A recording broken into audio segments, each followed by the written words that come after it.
Bismillahirrahmanirrahim. Assalamualaikum warahmatullahi wabarakatuh. Alhamdulillah, nusalli wa nusallimu ala rasulihil karim, amma ba'du. Syukur pada Allah subhanahu wa ta'ala. Pada kesempatan kali ini kita bisa kembali melanjutkan perkuliahan kita dalam mata kuliah filsafat hukum Islam. Pada video kali ini saya akan menyampaikan materi tentang filsafat hukum Islam, yaitu terkait pengertiannya, kemudian sejarah perkembangannya, objek kajiannya, serta manfaatnya. Ini adalah materi pengantar sebelum kita membahas lebih dalam lagi terkait materi-materi filsafat hukum Islam.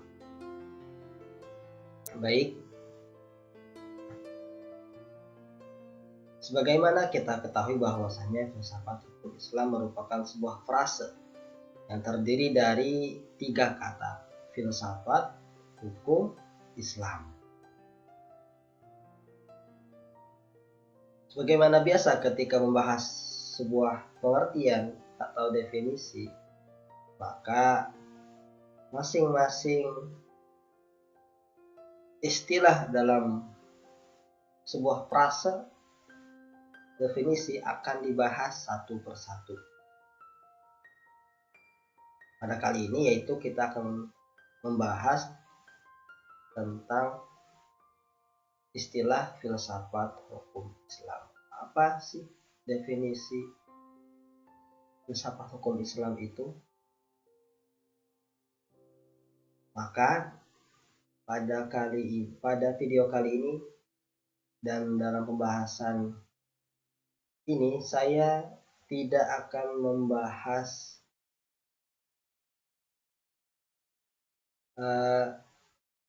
secara detail kata per kata. Namun saya akan mengambil istilah-istilah yang sudah disampaikan oleh para ahli terkait filsafat hukum Islam. Dan saya hanya memecah menjadi 2, yaitu filsafat dan hukum Islam. Karena saya anggap hukum Islam itu satu kesatuan. Karena sebagaimana dalam Islam sendiri, hukum Islam itu istilah hukum Islam tidak ada. Yang ada hanya syariah, kemudian fiqih, tasyri', itu yang ada dalam istilah Islam. Oleh karena itu maka saya menganggap hukum itu satu kesatu, yaitu hukum Islam, al-hukmul al-Islam, hukum Islam. Maka saya akan membahas filsafat dan hukum Islam. Baik, untuk pengertian filsafat, apa itu filsafat? Sebenarnya ini sudah saya sampaikan dalam video sebelumnya, video terdahulu terkait pembahasan selayang pandang filsafat hukum. Jadi sudah panjang lebar saya jelaskan di sana. Apa itu filsafat, kemudian sejarah perkembangannya, kemudian ada mazhab-mazhabnya, kemudian objek kajiannya, sudah jelas. Maka pada kali ini saya cuma akan mengambil istilahnya saja, pengertiannya, definisinya. Apa itu filsafat? Yaitu yang saya ambil adalah bagaimana yang ditulis oleh Dr. Muslihuddin dalam bukunya The Philosophy of Islamic Law. Filsafat yaitu suatu usaha untuk menemukan melalui refleksi sistematik hakikat dari segala sesuatu. Itu usaha. Kalau dia masuk dalam ilmu, maka ilmu untuk menemukan melalui refleksi sistematik hakikat dari segala sesuatu. Kalau kerja filsafatnya tadi berpikir itu usaha untuk menemukan melalui refleksi sistematik hakikat dari segala sesuatu. Dan tentunya dengan 4 komponen utama pendukungnya, yaitu yang pertama radikal, yang kedua sistematik sebagaimana dalam definisi ini, yang ketiga rasional, yang keempat kritis. Inilah definisi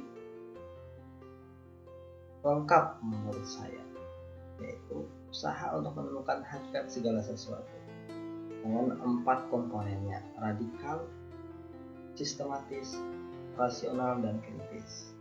Jadi itu filsafat, mencari hakikat segala sesuatu.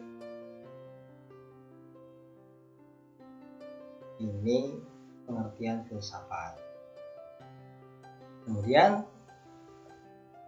kata selanjutnya adalah hukum Islam. Apa itu hukum Islam?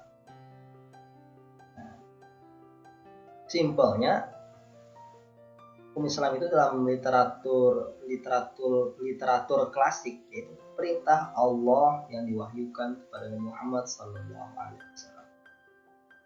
Itu baru kata klasik. Itu perintah Allah yang diwahyukan kepada Nabi Muhammad SAW. Itu masih semuanya itu hukum Islam. Kalau syariat Islam bahasanya kan. Karena istilah hukum Islam ini di awal Islam tidak ada. Dia berkembang muncul ketika ada gesekan antara Islam dan Barat, maka muncul. Dan ini istilah dari Barat menurut sebagian ahli itu Islamic law, hukum Islam. Ya, kalau istilah aslinya itu at-tasyri' syariah, kemudian kesini berkembang jadi fikih. Itu dia lebih sempit lagi. Kalau syariah itu menyeluruh, itu makanya perintah Allah yang diwahyukan kepada Nabi Muhammad SAW.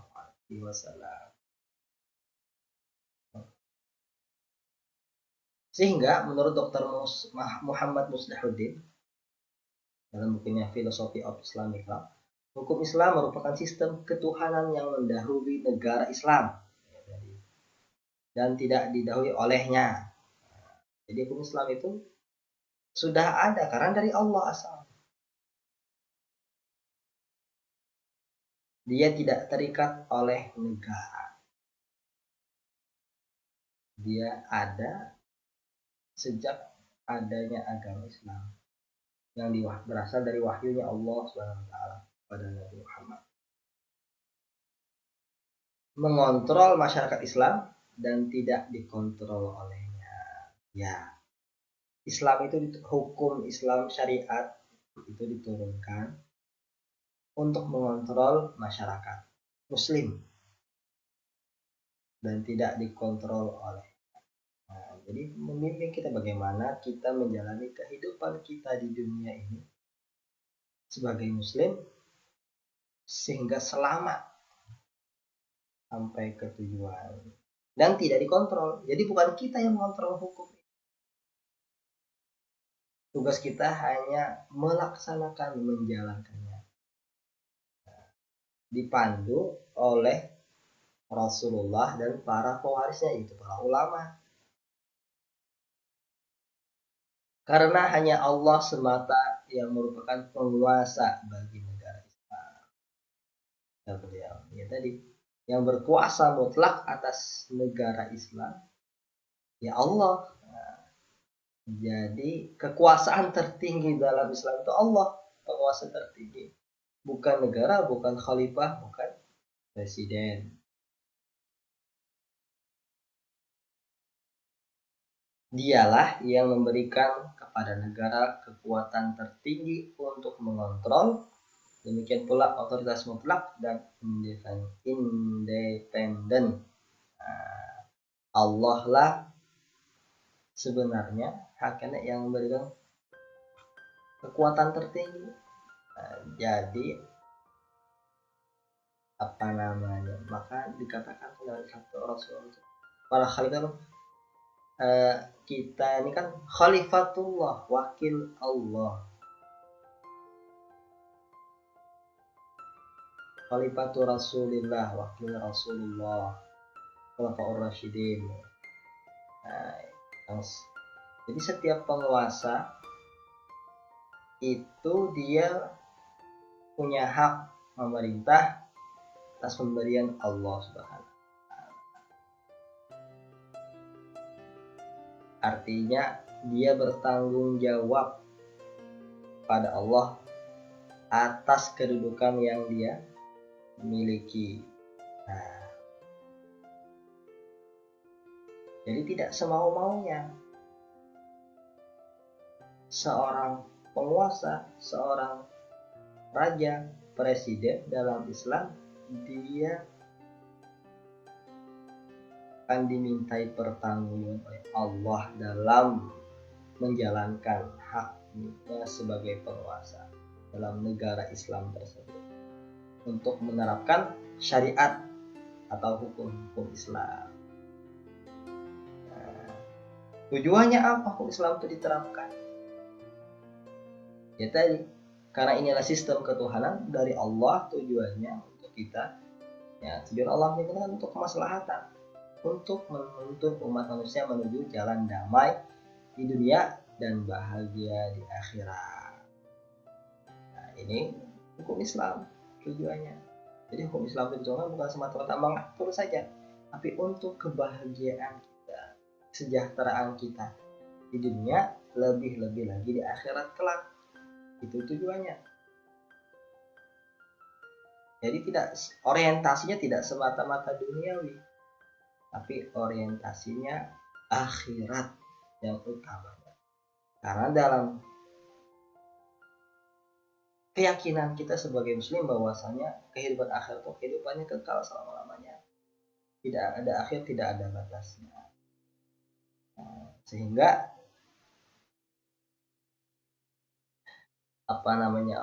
hukum Islam itu berlaku untuk masa yang tidak terbatas sebenarnya.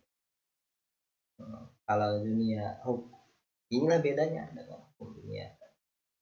Kalau hukum dunia, di dunia selesai ya selesai bedanya. Kalau hukum syariat, hukum Islam, maka dia berlaku di dunia dan di akhirat. Sehingga itulah kemahaadilan Allah Subhanahu wa taala. Itulah keadilan hukum Islam. Karena kalau kita lihat realita yang ada dalam pelaksanaan hukum, maka kita akan bertanya-tanya, kok kenapa sih fulan orang itu dihukum, ini tidak dihukum, kok itu dibebaskan, ini tidak dibebaskan, ini dipenjara, ini kok salahnya sama, kok ini dihukum, ini tidak. Kayaknya hukum itu berat sebelah dan lain sebagainya, jauh daripada berkeadilan tadi.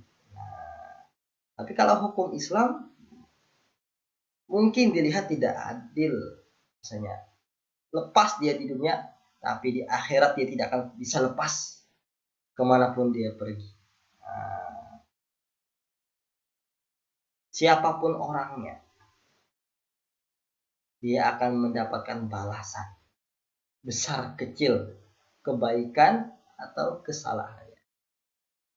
Wa may ya'mal mithqala dzarratin khairan yarah wa may ya'mal mithqala dzarratin syarran yarah. Jadi tidak akan bisa lepas. Maka sebenarnya kalau kita berhukum dengan hukum Islam, kita akan tenang sebenarnya. Tidak akan galau, tidak akan ada protes, tidak akan ada perasaan rugi sebenarnya kalau kita berhukum Islam. Karena sebenarnya ketika kita berhukum Islam, maka di sanalah kita akan mendapatkan keadilan. Apalagi masa-masa sekarang. Dan ini sebenarnya sudah diinformasikan oleh Rasulullah. Kata Nabi dalam satu hadis, kalau kalian buka kitab Riyadhus Shalihin, sabar, maka di akhir-akhir hadis itu, hadis terakhir, beliau menyampaikan tentang kita sebagai muslim harus bersabar. Imam Nawawi mengutip berhadis 2 atau 3 hadis tentang bersabar atas kezaliman. Yaitu kata Nabi, innaha satakunu ba'di atharatun, sesungguhnya setelahku nanti, kata Nabi, akan ada atharatun, al-infiradu bisyai' anil haq. Jadi orang ini di mana artinya pada waktu itu atharah, artinya di mana hak-hak itu tidak akan bisa ditunaikan pada setiap pribadi. Orang hanya menuntut haknya tapi tidak mau menunaikan hak atau kewajibannya kepada orang lain. Dia hanya menuntut haknya, kepentingan pribadinya saja. Hak orang lain tidak diperdulikan lagi. Masa bodoh dengan hak-hak orang. Yang penting kepentingan saya tertunaikan, terpenuhi. Sehingga terjadi kezaliman. Yang berkuasa bisa bebas, yang lemah bisa ditindas. Dan wa umurun tunkiruna, dan berbagai macam keadaan permasalahan yang kamu akan mengingkarinya karena memang tidak ada kezaliman. Maka kata, apa yang harus kami lakukan pada waktu itu? Apa nasihat engkau ya Rasul untuk kami kalau kami mengalami masa seperti itu? Antu adul, hendaklah kalian menunaikan, kata Nabi, hak atas orang lain, watas alallahalakum, watas allahaladzillakum, kata Nabi, dan kalian meminta hak kalian kepada Allah. Kalau hak orang, hendaklah kita tunaikan segera semampu kita agar hak itu tertunaikan, agar orang tidak terzalimi. Tapi kalau hak kalian, mintalah kalian kepada Allah, karena orang tidak akan memikirkan untuk menunaikan hak kamu kalau orang itu telah menzalimi kamu. Wah, luar biasa. Mintalah kepada Allah, artinya hak kita akan ditunaikan oleh Allah di akhirat nanti. Hingga penjelasan ulama ini bahwasanya ya tadi, ketika ada bahwasanya ini zaman di mana para penguasa zalim, ada kezaliman. Penguasa itu kan dari level rendah sampai level atas. Ketika dia berkuasa,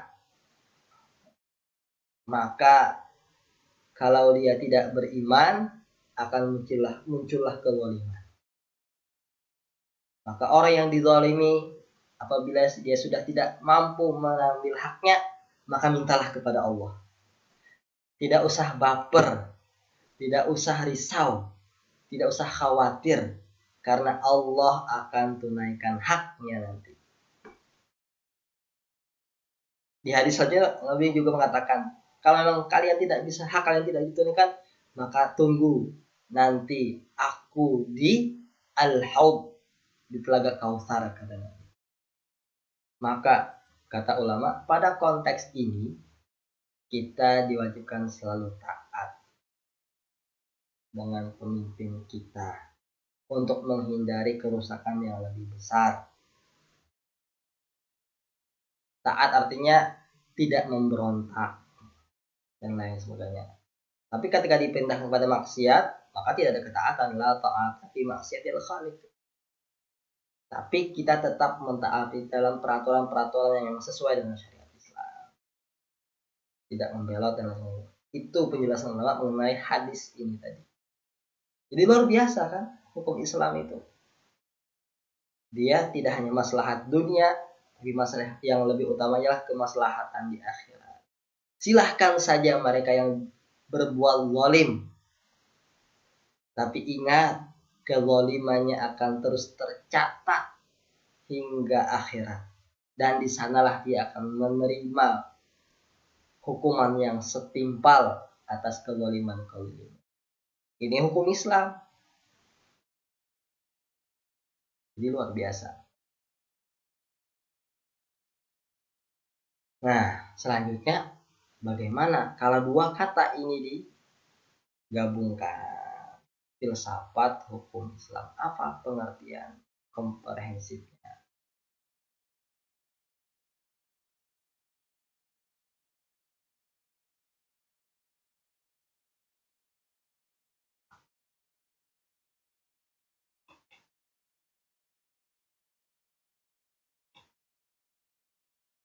Nah, ada banyak istilah pengertian yang disampaikan oleh para ahli ya terkait filsafat hukum Islam ini. Menurut Profesor Hasbi As-Siddiqi, filsafat hukum Islam adalah pembahasan tentang sendi-sendi hukum, prinsip-prinsip hukum, pokok-pokok hukum, kaidah-kaidah hukum yang atasnya lah dibina undang-undang Islam. Ya, ini definisi yang disampaikan oleh Profesor Hasbi As-Siddiqi. Pembahasan tentang sendi-sendi hukum, mabadi, kemudian da'aim, pokok-pokok hukum, usul ahkam, kawaid, kaidah-kaidah ahkam yang atasnya lah dibina undang-undang Islam. Ini menurut beliau. Tapi kalau sebenarnya kita bahas mendalam, ternyata nanti materi-materi kita lebih luas lagi daripada sekedar yang beliau sampaikan ini. Nah, artinya memang terjadi perkembangan dalam teori filsafat, teori yang dibahas dalam hukum Islam. Maka kalau ini yang kita ambil, maka tidak akan melingkupi lagi.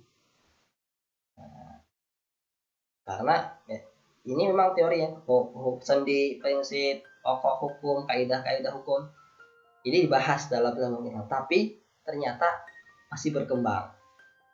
Kalau kita lihat nanti dalam materi-materi yang kita bahas, berarti ini belum komprehensif. Selanjutnya, menurut Dr. Beni Ahmad Saibani, apakah beliau sudah profesor sekarang? Ini sudah profesor. Filsafat hukum Islam adalah pengetahuan tentang rahasia-rahasia yang digali secara filosofis. Pengetahuan tentang rahasia-rahasia, itu hakikat-hakikat yang digali secara itu baik dengan pendekatan ontologis, epistemologis maupun aksiologis. Pengetahuan tentang rahasia-rahasia. Apa rahasia apa?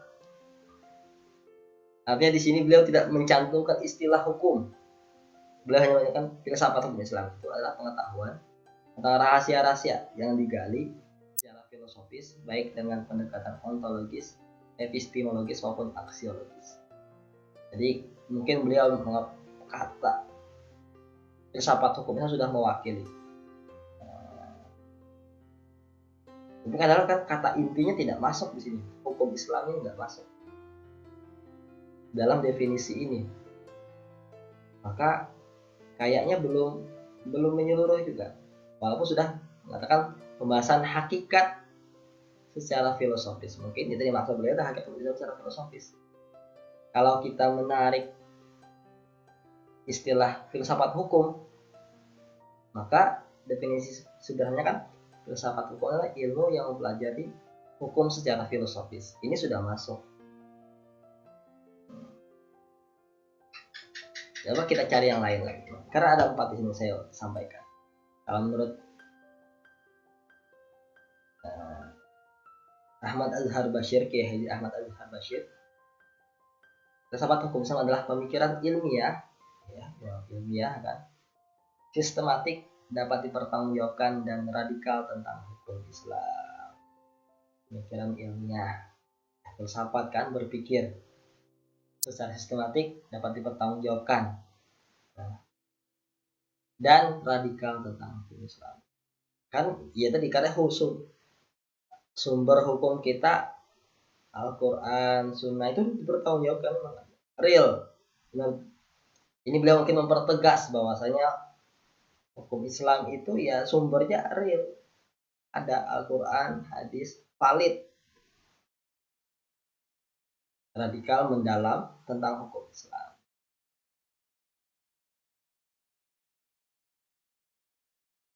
Ini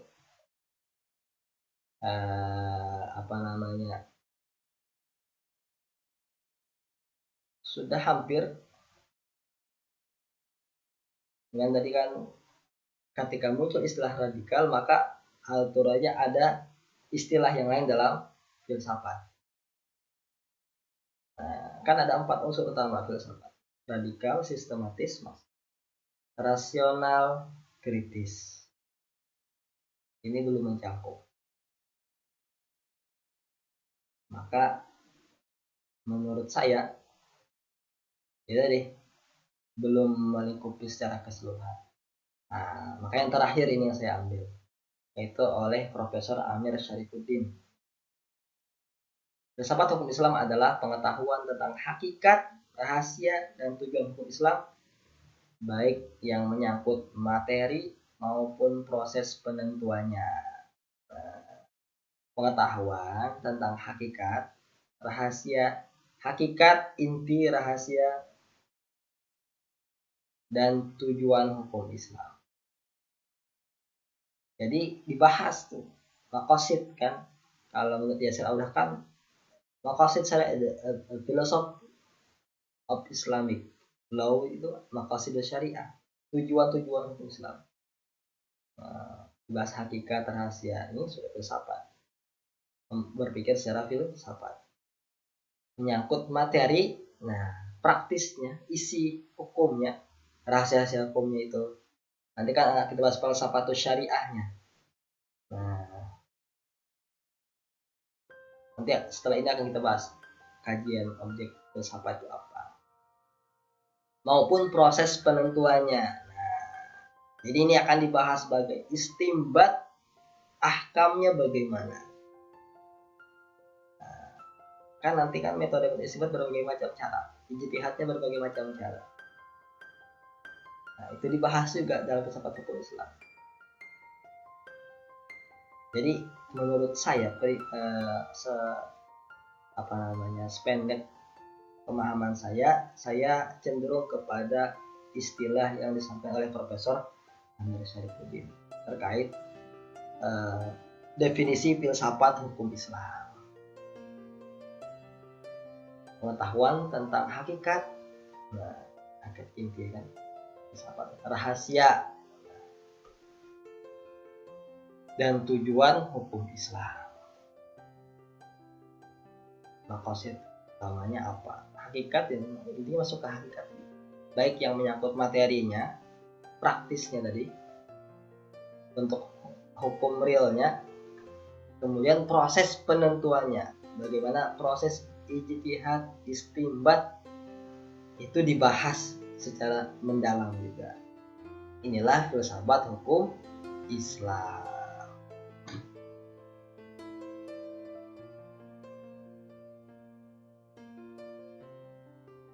Baik, selanjutnya sejarah filsafat hukum Islam.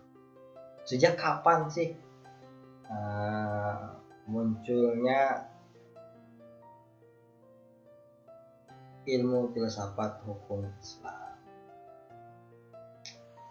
Maka di sini ada 2 pendapat yang disampaikan oleh para ahli terkait sejarah filsafat hukum Islam. Yang pertama, bahwasanya sejarah perkembangannya itu seiring dengan perkembangan hukum Islam itu sendiri. Nah, ini pendapat pertama. Jadi sejak kapan ada filsafat hukum Islam?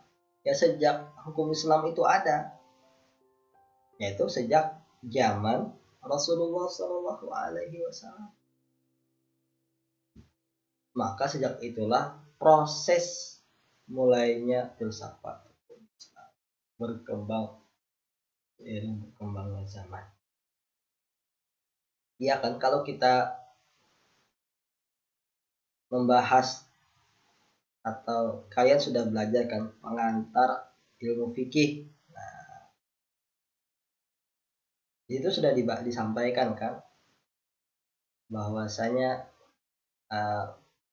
yang namanya proses ijtihad itu, proses berpikir tentang hukum Islam sudah ada zaman Rasulullah, yaitu hadis Mu'adz bin Jabal kan ketika dikirim ke Yaman, ajtahid birra'i, saya akan dengan ra'i, dengan pemikiran saya. Inti misalkan berpikir. Nah, sejak itulah artinya sudah ada benih-benih filsafat. Nah, karena ya tadi kalau dibahas kemarin kan bahwasanya yang namanya berpikir. Nah, proses berpikir. Cuman ada beda-beda, ada tingkatannya kan. Jadi sejak itu mulai berkembang filsafat hukum Islam. Walaupun bukan namanya bukan filsafat hukum Islam. Karena istilah hukum Islam sendiri tidak ada pada zaman dahulu, di zaman awal-awal Islam. Dan itu Islam ini dari Barat, Islamic law. Nah, tapi sudah ada proses berfilsafat sehingga dikatakan para ulama sebenarnya filsafat hukum Islam itu ya usul fikih. Intinya usul fikih itu merupakan filsafat hukum Islam.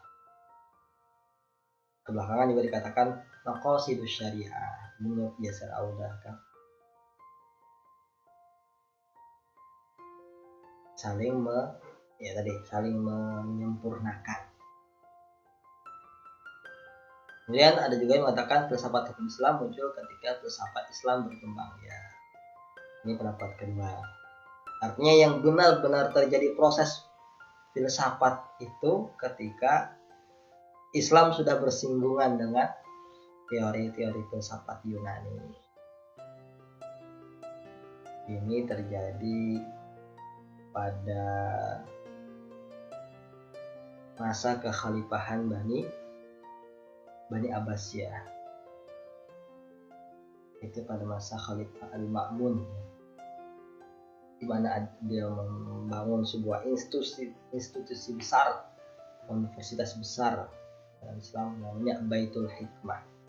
Maka di sana terjadi proses penerjemahan yang intens terhadap buku-buku filsafat diterjemahkan ke dalam bahasa Arab, dipelajari, muncullah banyak filsafat Islam. Karena semua para ulama Islam tidak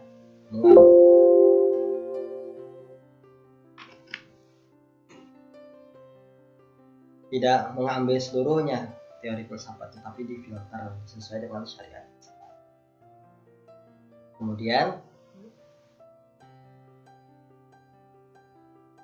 berkembanglah filsafat Islam, dan di sana pun juga mulai mendalam pemikiran tentang filsafat Islam, sehingga dari sini pula lah muncul nanti teori usul fikih.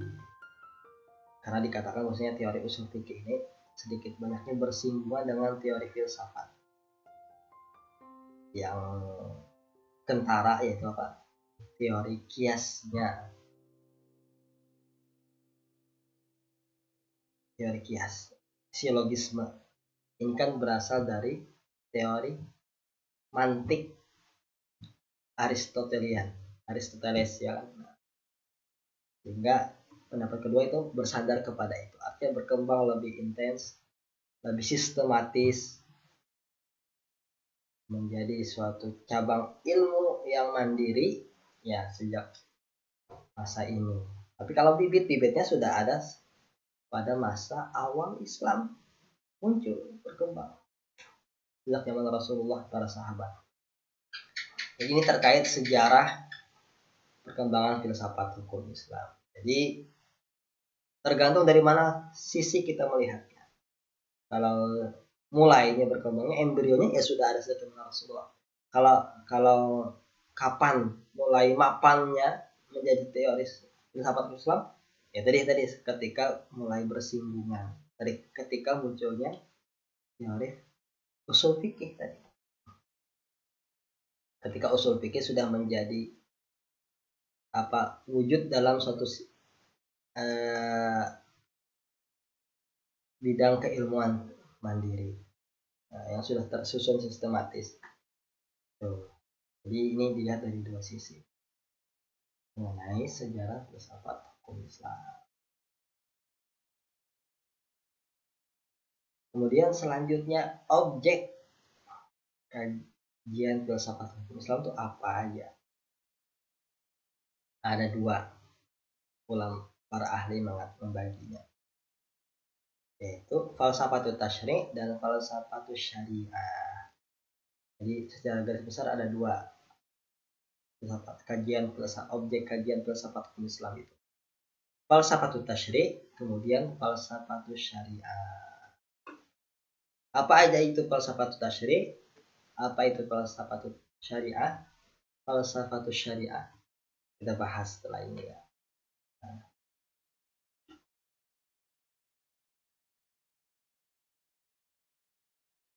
Falsafatul tasyri' adalah, yaitu pembahasannya ada 5 menurut para ahli, yaitu da'aimul ahkam, dasar-dasar hukum ahkam, hukum-hukum, dasar-dasar hukum.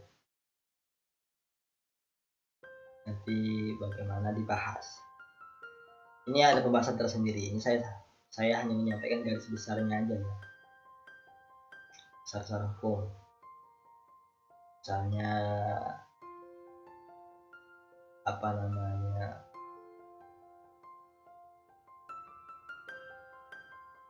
hukumnya itu disampaikan secara tadarus, bertahap. Nah,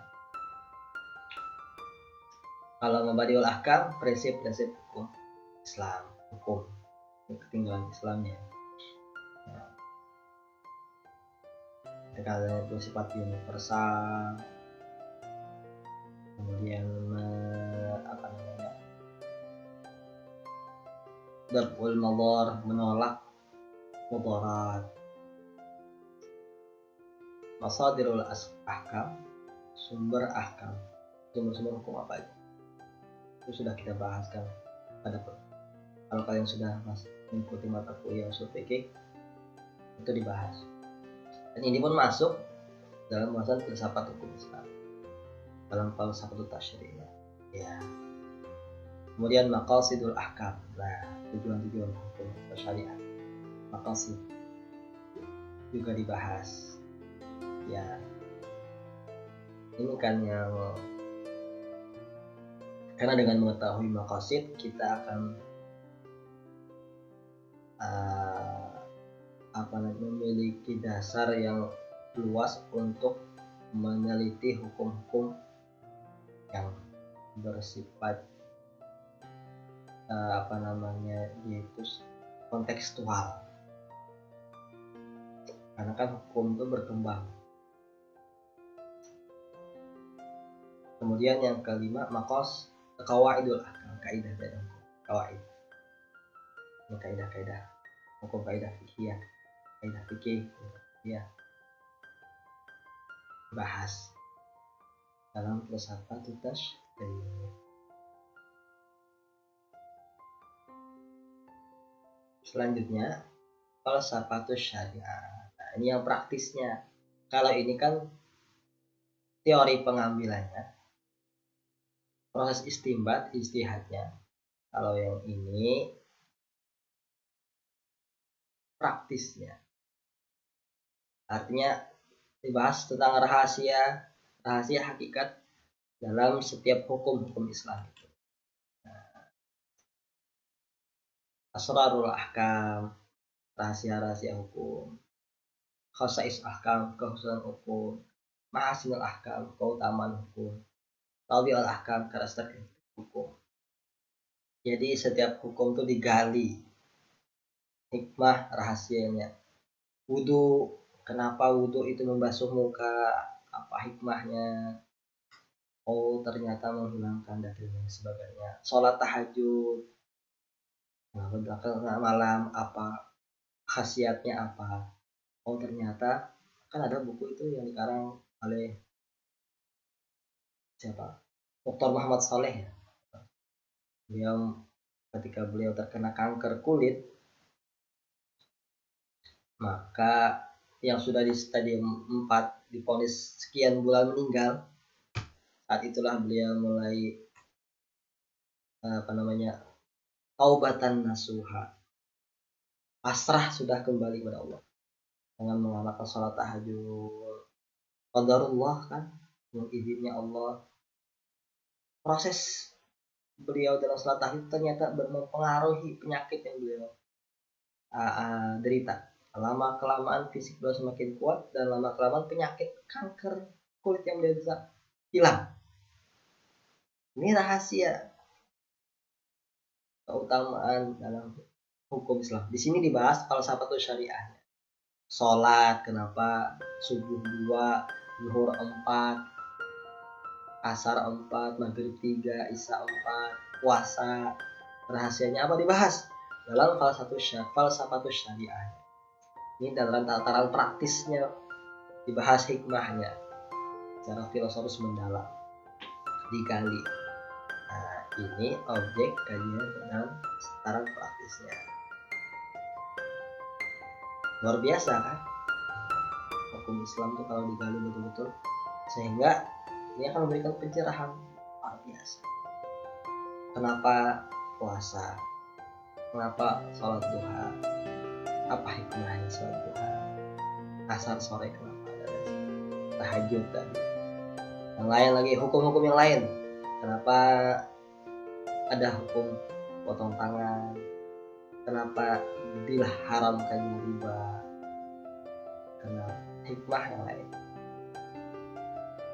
kenapa diharamkannya zina, khamr, dibahas, digali hikmah secara filosofis. Ini falsafatul syariah. Ini luar biasa. Terakhir, kegunaan filsafat hukum Islam. Menurut para ahli ada 4. Yang pertama menjelaskan bahwa kajian filsafat hukum Islam akan memberikan pengetahuan yang utuh tentang hukum Islam bagi yang mengkajinya. Ya, kalau betul-betul dikaji, ya tadi secara mendalam, artinya kita berpikir secara mendalam, radikal, sistematis, kritis, rasional, maka akan terungkap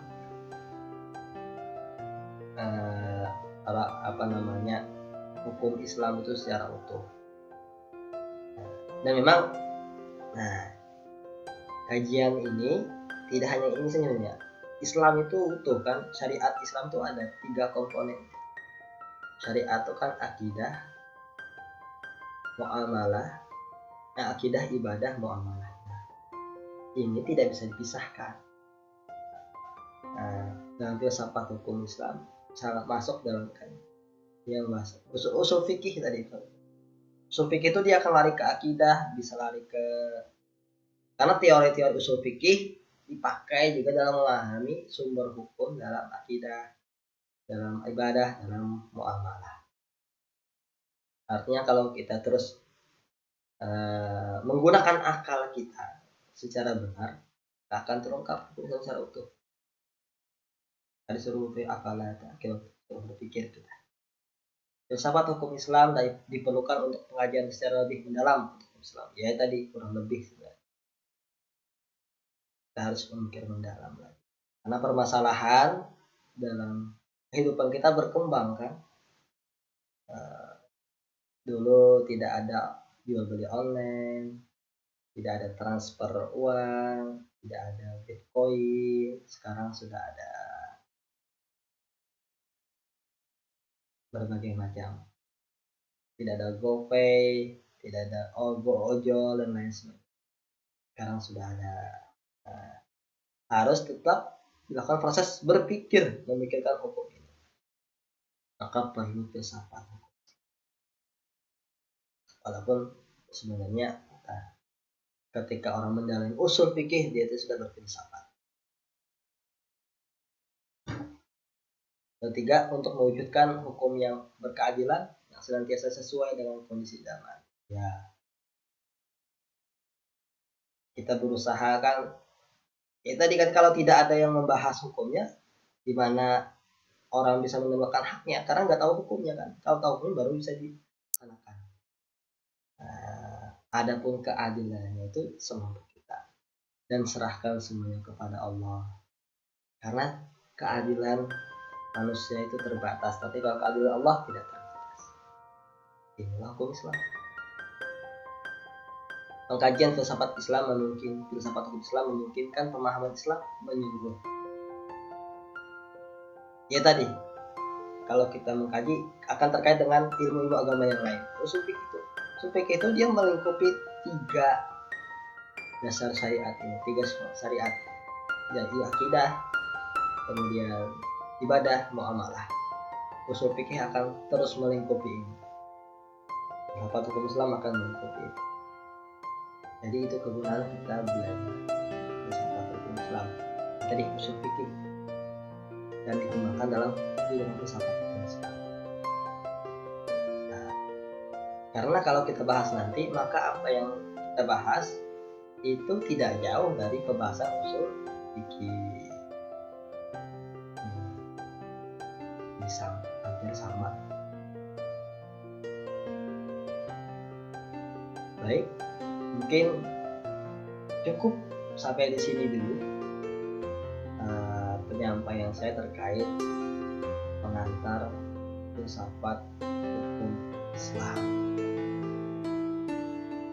Nanti kita akan bertemu pada video selanjutnya dalam pembahasan selanjutnya. Oke, terima kasih atas partisipasinya menyimak video ini. Mudah-mudahan bermanfaat. Yang benar dari Allah Subhanahu wa Ta'ala, sementara salah khilaf dari pribadi saya sendiri mohon dimaafkan dan tentunya dikoreksi.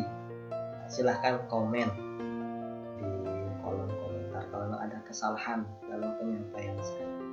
Mungkin kalian ada informasi lebih dari apa yang saya sampaikan.